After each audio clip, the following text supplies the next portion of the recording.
I was really looking forward to playing Vampire for two reasons. The first reason was that it was developed by Don't Nod Entertainment, who made one of my favourite games in recent years, Life is Strange. The second reason was that the story and aesthetic are strongly reminiscent of Vampire the Masquerade, one of my favourite classic RPGs from the 90s. Unfortunately, I was disappointed.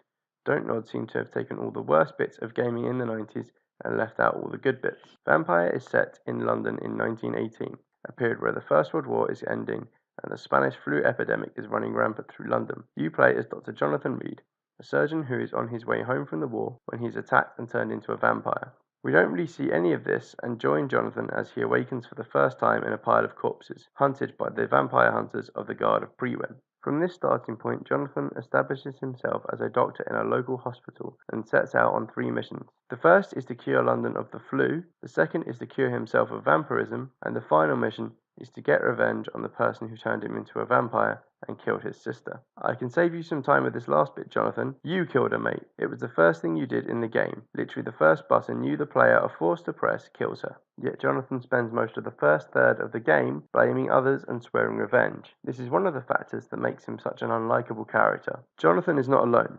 London is full of a number of different people. Some vampire hunter, some clueless civilians.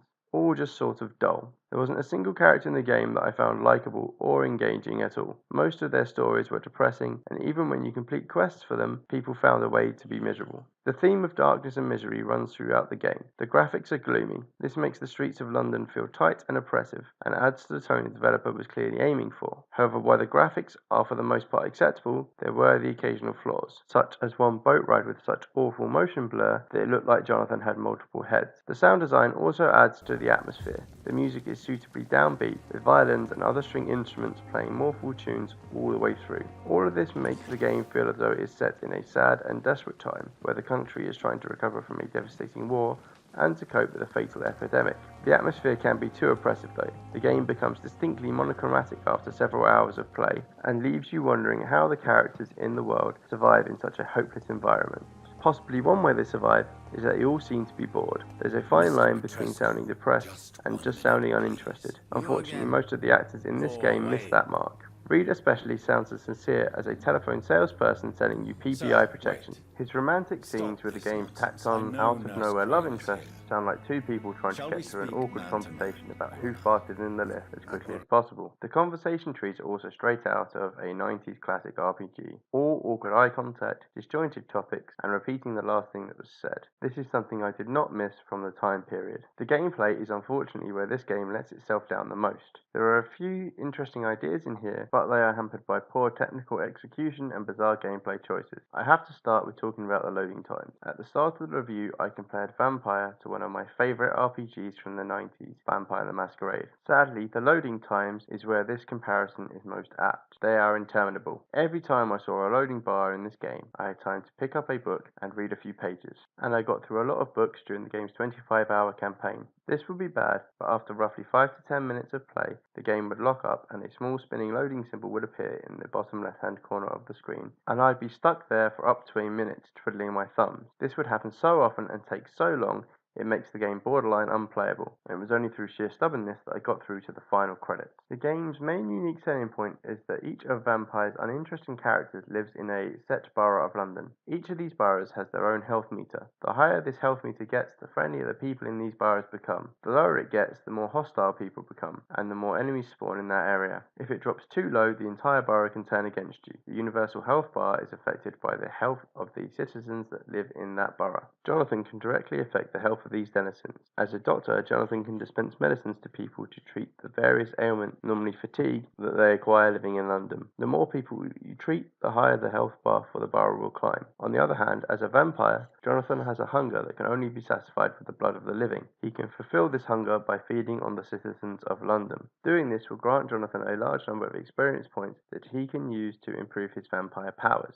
However, it will have a negative effect on the district's overall health. This dichotomy between healer and killer is supposed to weigh heavily on Jonathan. This falls a bit flat though, as Jonathan will eat or kill his way through any number of vampire hunters or fellow vampires in combat without a shred of remorse, regardless of who they used to be. This system is an interesting idea, and letting a burrow go to ruin actually proved to be one of the more interesting parts of the game for me. In the areas I ruined, citizens were either turned to vampires or became vampire hunters, forced to hunt down their former family and friends, cursing Jonathan while they did it. I also don't understand the all or nothing nature of Jonathan's feeding habit. It is never explained why he can't just drain a little from someone, leaving them alive, but getting less experience from them, or why he doesn't get the same amount of experience from draining enemies in combat as he does from innocent people. Combat is also uninspired. The systems it uses are similar to the Souls series, meaning that you have a stamina bar, and once it is depleted, you are unable to attack or dodge until it refills. This system may work in the context of the games that it originated from, however, why would Jonathan,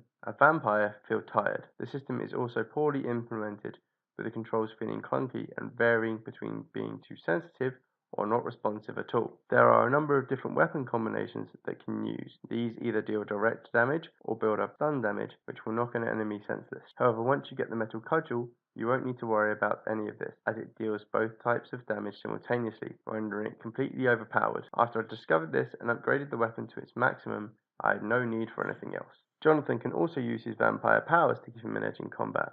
However, these powers are all uninspiring and a little ineffective. The only two powers I really used were the healing and the shield abilities. This was until I realized that the enemy AI would only follow you in a preset area. Once you picked even a toe outside of that area, they immediately lose interest even if they can still see you. Once I discovered this, I just started skipping combat altogether, running straight through the rest of the game. With boring repetitive gameplay, stilted conversation trees that seem to even bore the participants, and intolerable loading times, I cannot recommend Vampyr at all. It's a shame that a game with such promising building blocks couldn't manage to live up to its potential. Don't Nod have shown in the past that they are capable of making great games. This just isn't one of them. Let's hope they do better with their next attempt. Thank you for watching. Please like and subscribe to this video.